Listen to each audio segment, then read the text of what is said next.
Hello guys, welcome to new blog video. আমি জয়ন্ত, আপনারা দেখছেন Jayanta and new blog video. চলো, আমি রেডি হয়ে গেছি। আজকে যাবো আমাদের সমবায় ব্যাংকে একটা ফর্ম নিয়ে আসতে। চলো, ব্যাংকে যেতে যেতে দেখা হচ্ছে এবং কথা হচ্ছে।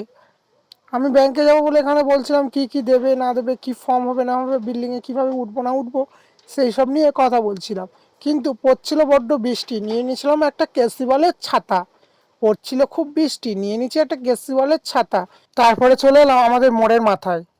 তারপরে আমাদের মোড়ের মাথায় আসতে না আসতে একটা ভ্যান পেয়ে গেলাম, ভ্যানে উঠে গেলাম।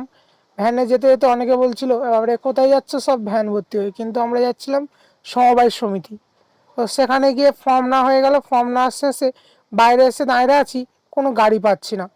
এখান থেকে হেঁটে যাওয়ার স্টার্ট করলাম, যে হেঁটে এবার বাড়ি যেতে হবে, কেন ওখানে 1 ঘন্টার উপরে আমি দাঁড়িয়েছিলাম, কোনো গাড়ি পাচ্ছিলাম না। গাড়ি না পাওয়ার ফলে হেঁটে হেঁটে আসছিলাম। আস্তে আস্তে পার হলাম ভাঙা ব্রিজ। ভাঙা ব্রিজের পর এবার যাব বঙ্গোপসাগরে। বঙ্গোপসাগরে যেহেতু বঙ্গোপসাগরে নিম্নচাপ করার ফলে সব জলগুলো এখানে চলে এসেছে, তাই বলছিলাম বঙ্গোপসাগর। চলো, বঙ্গোপসাগর দেখতে দেখতে পাশে কে পায়খানা করেছে সেইটাও দেখে নিলাম। এবার যাব বাড়িতে, বঙ্গোপসাগর পার হয়ে যাব বাড়িতে। বাড়িতে চলে এলাম। ভিডিও ভালো লাগলে লাইক, কমেন্ট এবং সাবস্ক্রাইব করে যাবেন।